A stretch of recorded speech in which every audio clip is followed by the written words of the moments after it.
your nation, your province, your southern Alberta.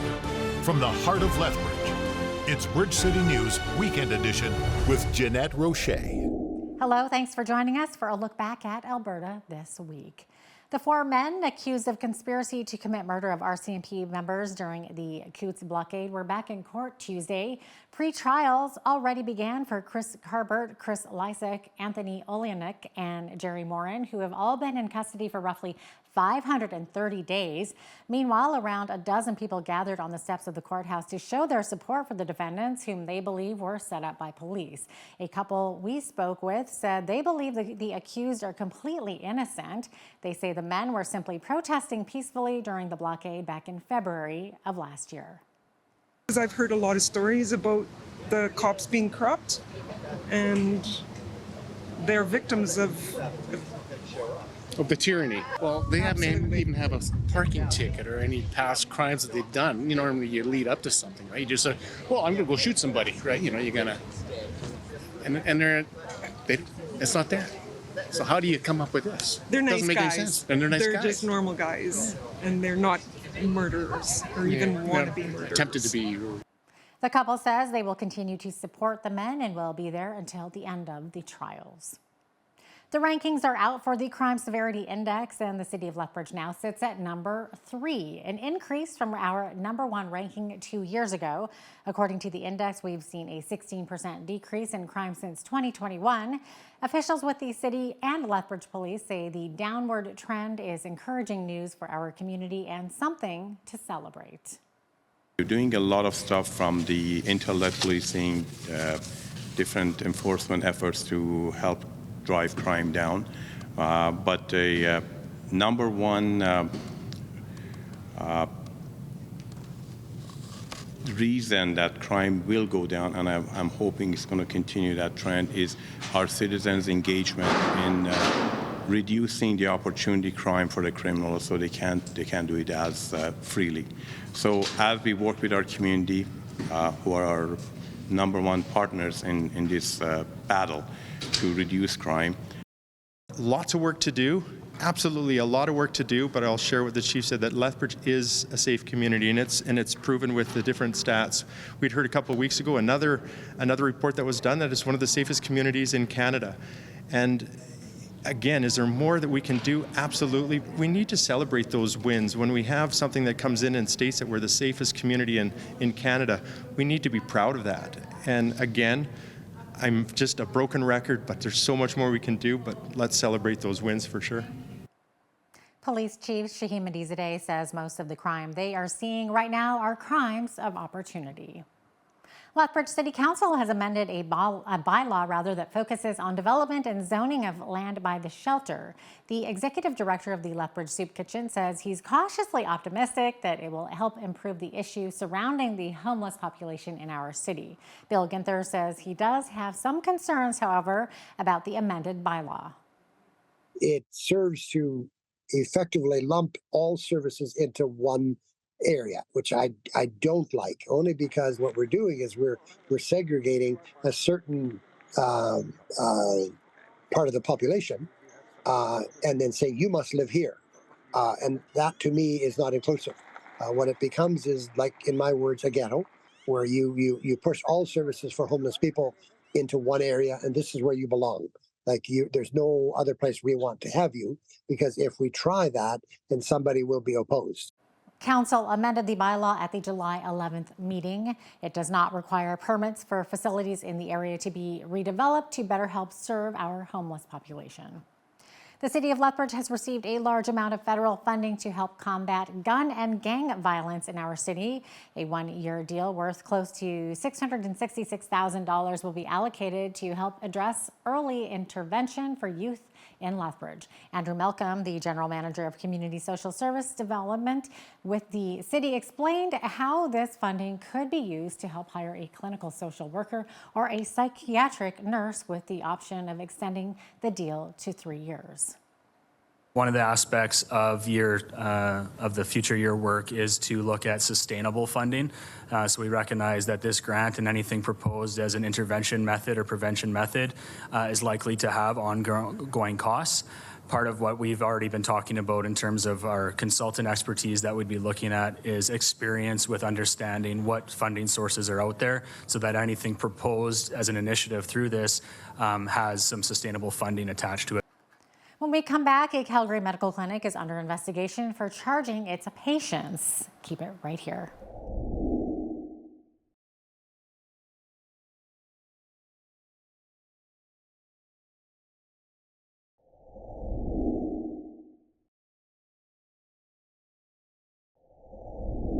Welcome back. The RCMP have confirmed the bodies of 2 hikers have been found in the Coleman area of the Crow's Nest Pass. At approximately 10 p.m. on July 26, police were informed of 2 overdue hikers who had been exploring the North York Creek Plain Crash Trail. On July 27th, search and rescue located the bodies of the 34 and 35-year-old men at the bottom of a ridge at Mount Coulthard. Both men were from Lethbridge. Is it okay for medical clinics in Canada to charge the patients they treat? Well, that's the question being asked this week after Alberta Health Services was issued a directive by the Premier to investigate a Calgary clinic that plans to charge patients for faster access to a family doctor. Health Canada says the Marda Loop Medical Clinic would be breaching Medicare laws and that Alberta risks losing federal health transfer money if it doesn't do something about it. According to the clinic, beginning next week, it will see patients for free 1 day each week. The other 4 days will be dedicated to patients who pay annual membership fees of $2,200 for individuals and $4,800 for a family. The Premier says AHS will investigate the clinic to ensure compliance with all legislation. A Calgary Member of Parliament says he's calling on the federal government to halt funding to the Stampede.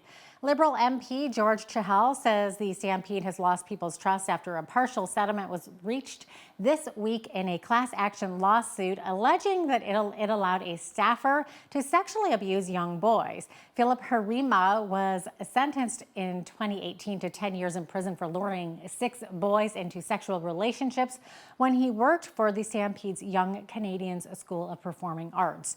Chahal says government funding should only be restored when the victims feel that there has been genuine accountability. The number of active forest fires burning in Western Canada is beginning to wane. In British Columbia, that number has now dipped below 400 as cooler weather and recent rain has cut the fire risk. Meanwhile, here in Alberta, emergency officials say there were 127 blazes burning in our province as of Friday morning. The Calgary Fire Department says 2 people have died in a house fire. Multiple calls came in about the fire just after midnight Wednesday morning. Fire officials say a neighbor pulled one victim out of the burning home and the other was found in the basement. 2 people were able to escape on their own. An Edmonton man was charged with terrorism following an investigation in the United Kingdom. Khaled Hussein, who is 28, was charged with membership of a proscribed organization after he was arrested at London's Heathrow Airport last week. He's charged alongside Adjem Chowdhury, a 56-year-old British preacher. British authorities say the charges relate to a proscribed organization known as the Islamic Thinkers Society. The Alberta government says more than $1 billion will be invested into increasing affordable housing units by 40% over the next decade. The province is now welcoming the second intake of applications for the Affordable Housing Partnership Program. This funding round of the Affordable Housing Partnership Program will make $68 million available to support new affordable housing projects across Alberta. Projects eligible for this funding include specialized housing, mixed income development to support households of different income levels, and mixed-use developments offering a range of services in addition to housing. The federal Conservatives gained a new member following a landslide by-election win Monday in former Prime Minister Stephen Harper's riding of Calgary Heritage. The seat's been vacant since Conservative Bob Benzin announced his resignation and returned to private life late last year. And it turns out the vote wasn't even close. But Monday, Conservative candidate Shuv Majumdar won with around 65% of the vote. Political reporter and Toronto Sun columnist Brian Lilly knows Majumdar personally and introduces us to Calgary's newest MP. He's someone who's been active in both building up democracy around the world and conservative circles for a long time. His time in the conservative movement goes back to Preston Manning and the Reform Party days. And just full disclosure, I've been a personal friend of Shuv Majumdar for a very long time. So I'm not sure I could say anything bad about him. He's a very smart guy, well respected, a bit of a younger Michael Chong. Not that Michael Chong is old by any means, but both of them very much focused on foreign policy areas, both of them very smart, both of them well respected and liked.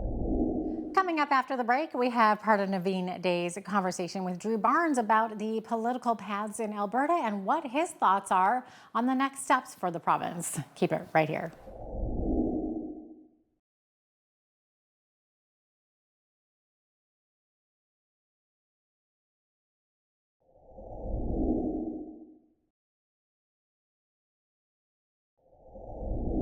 Welcome back. The Alberta provincial election that took place in May is very much in our rearview mirror now, and many of us are getting lost in the ebb and flow of political speeches and distractions. But it also seems as though political issues are more important now than ever. Our very own Naveen Day sat down with former Cypress Medicine Hat MLA Drew Barnes to talk about the political paths in Alberta and what his thoughts are on the next steps for the province. Take a look. The next steps for Albertans, I believe, needs to be more direct democracy. The Swiss people go to the polls 4 times a year to vote on referendums, to vote on ideas, to vote on laws, whether it's putting them in or taking them out.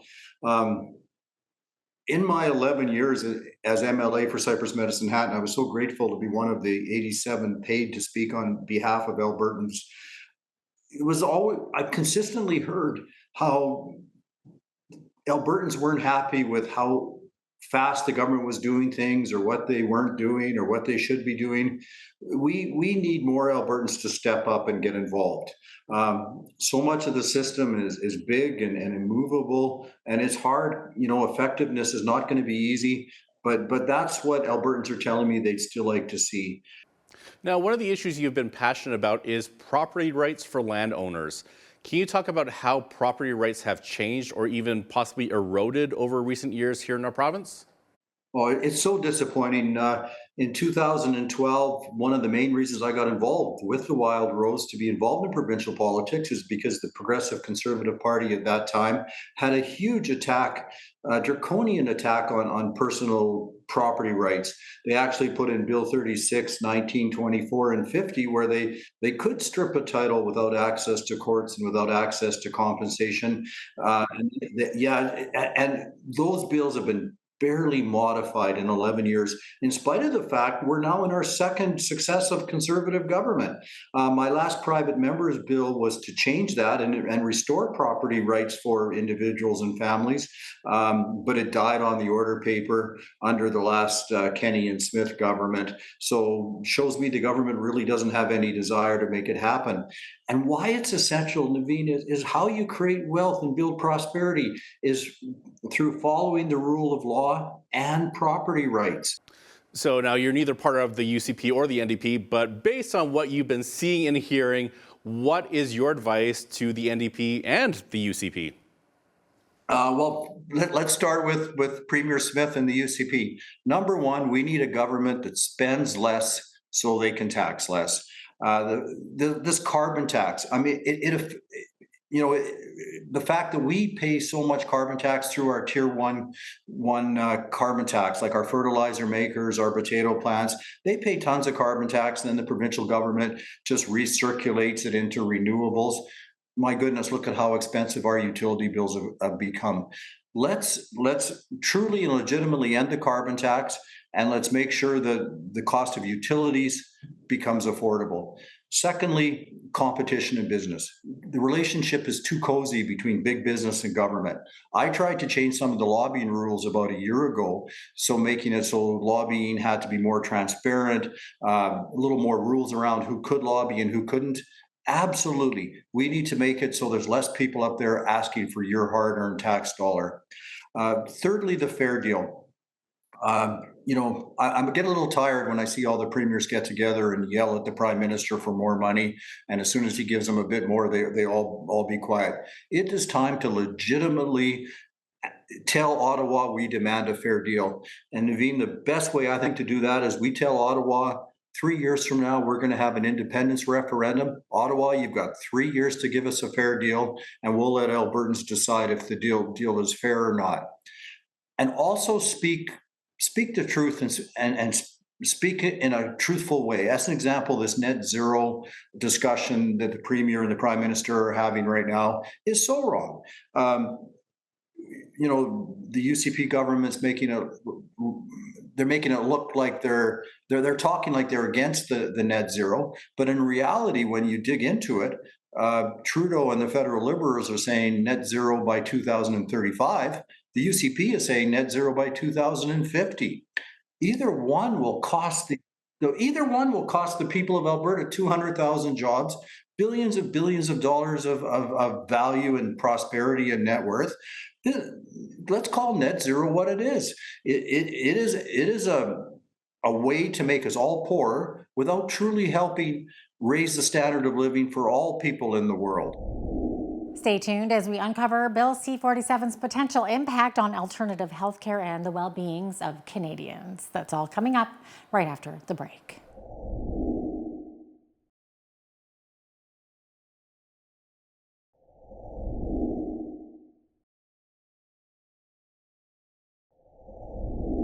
Welcome back. Are you curious about how Bill C-47 will impact the choices and well-being of Canadians? What are the implications of the controversial budget bill? Earlier this week, I spoke with nutritional consultant Chris Robinson of the Purple Carrot Health Store to find out how this bill could shape up the future of holistic practices and the availability of nutritional products in our country. Here is part of that conversation. Health Canada is saying that we need this to better safeguard public health, but there seems to be a lot of natural health stores across Canada who disagree. So what are some of your concerns? Well, the big thing is where natural health products are being put in the same category as drugs, and they're totally different. And so when you're trying to regulate two totally different things the same, it creates a lot of issues. And so there's quite a few things that are concerning, but I think the biggest thing that's going to affect people, so people watching here, is cost.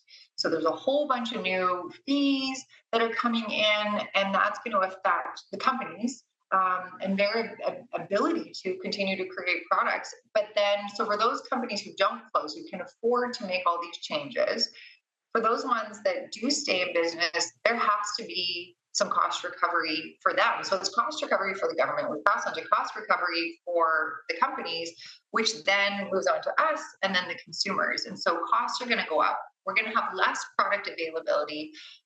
So the companies that are in Canada, again, there's going to be companies that can't afford to continue to produce products.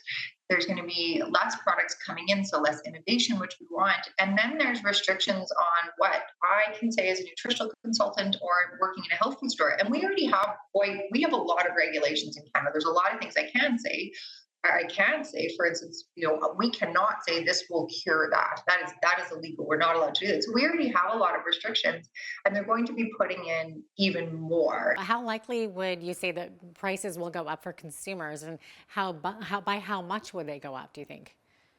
I can't imagine them not going up. I can't see a scenario in which they won't if this is allowed to continue to go through. Again, we're looking at the amount of fees that are going in. They're crazy. Import fees, distribution fees, wholesale fees, site license fees, manufacturing fees, packaging fees, labeling fees. And that's just for ones already in Canada. For ones that want to come in, it's even more. And I read some examples of what it can cost companies. And so for small businesses, small manufacturing companies, and there's a lot in Canada, it could cost them anywhere from $60,000 to $200,000 annually. That's every year. And so that cost, again, that has to be that has to be, given to someone. Like Yeah, somebody it has has to to be pay for eaten that. by the consumer. Chris, do you believe that maybe some supplements might not be available in Canada any longer if this is the case? Yeah, I don't know how that'll look. And what companies, what brands, what will, what won't. We've had a lot of people really afraid that they're not going to be able to get their products, and how quickly. I mean, it sounds like if this does go through, the actual rules sort of come into place in 2025, April of 2025, and but from what I know is they're looking at the Canadian Health Food Association did sort of a brand study, and they're saying that 70% of brands figure they'll have to pull at least some product from the shelf, and it's due to, again, the claims we can make. So when health products have been regulated since 2004, and so what they can make claims, and we've been able to use traditional use as a claim. So there's so many herbs that have been used for hundreds and hundreds of years. So traditional Chinese medicine, traditional indigenous medicine, traditional herbal medicine.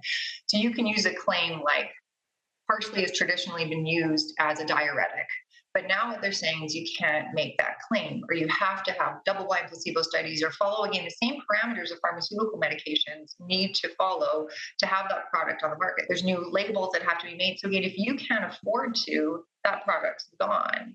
And so, yeah, how many products will be affected? I don't know. And we're seeing, unfortunately, that there's a lot of big corporations buying up little supplement companies, which will hopefully save them. But then again, we're getting a monopoly, and we have big companies. And so we're getting less control in our industry. And it's just health food stores and the industry, it's changing from what it should be. It's changing from what it used to be when I got into the industry, like, oh my gosh, decades ago. And yeah, it's sad because we will see, again, 70% of brands having to pull their product. There's 1 in 5 brands considering moving out of Canada. And yeah, 83% of supplement companies feel like they're not sure if they can withstand the costs of this program. After the break, the four-wheelers and the wide-open, vast spaces of Alberta's Crow's Nest Pass. That's next. Keep it right here.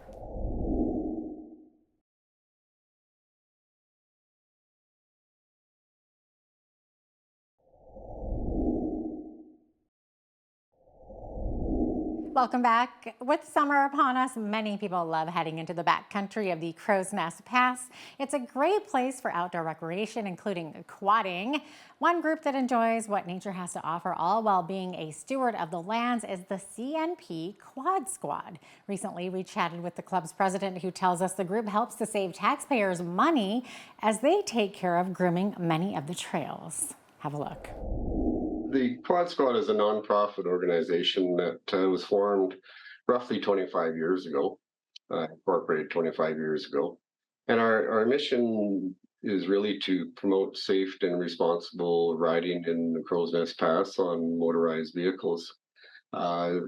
Big component of that is education on how to ride responsibly and safely, and also to respect all the laws and the environmental impacts that we have on the environment. So that's basically what we do. We do a lot of trail maintenance. We have purchased some heavy duty equipment to be able to go into the trails and smooth the trails out, take away of the erosion factors, and to build what's called swales, which are basically a hump in the trail to divert the water off the trail safely into the forest floor and not go into the creeks. So, Gary, in recent years, I know quadding in the Rockies and in the wilderness has gotten some bad press, and some people are against it, saying that it disrupts the migratory patterns of animals, or that it's maybe bad for the environment, or wrecks grasses, trees, bushes, what have you, right?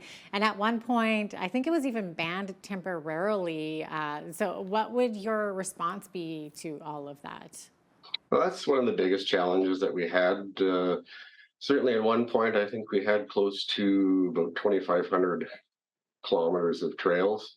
And through the designated trail system, that has now been reduced to roughly about 600 kilometers. So there's a big disruption in the trail system. Most of the trails we have now have bridges over most of the waters. We're still striving to be 100%, but it's going to take a long time.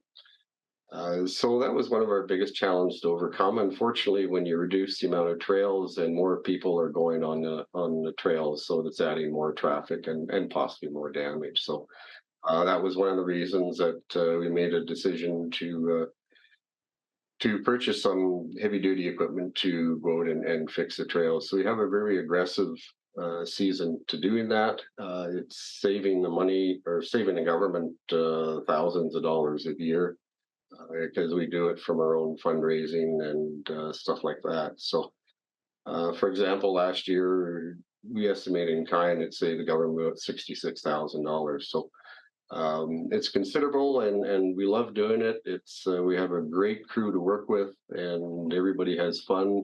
And again, I think that's part of you're talking about the fuel to join the club. That's part of it as well. We have over 3,000 hours in volunteer hours throughout the year, and everybody has a lot of fun not only working but also going on the rides as well. Are there any special requirements someone might need to operate one of these vehicles? You don't need any special license or certificate or anything like that, right? No, you don't. It does have to be registered and insured, which is one of our club policies. Okay. You do have to wear helmets on a quad. Provincially, the law says that if you're in a side-by-side with a seatbelt on, then you do not need a helmet. But on any of the quad squad rides, that is mandatory that you have to wear a helmet, even in the side-by-side. So safety first. Yeah, speaking of safety, I know every so often you hear about accidents or incidents involving an off-road vehicle. I know growing up, we had three-wheel ATVs out at our cabin, and almost every one of us kids had some sort of accident with it. Thankfully, nothing more than just broken bones. But I believe those three-wheelers are now banned. But do you ensure your members practice any other type of safety measures other than helmets? Like, how does the group prioritize safety and responsibility for quad riding?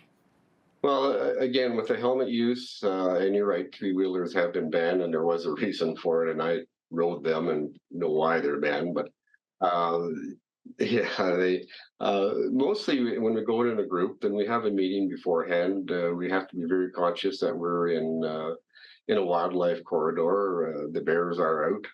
We do carry bear bangers, and we do have emergency satellite equipment with us for any type of emergency.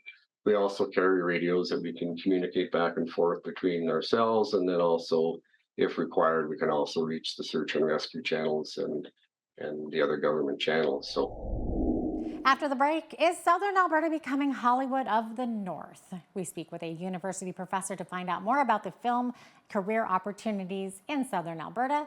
And if you're watching us on YouTube, please hit the like button and go ahead and subscribe. We'll be right back.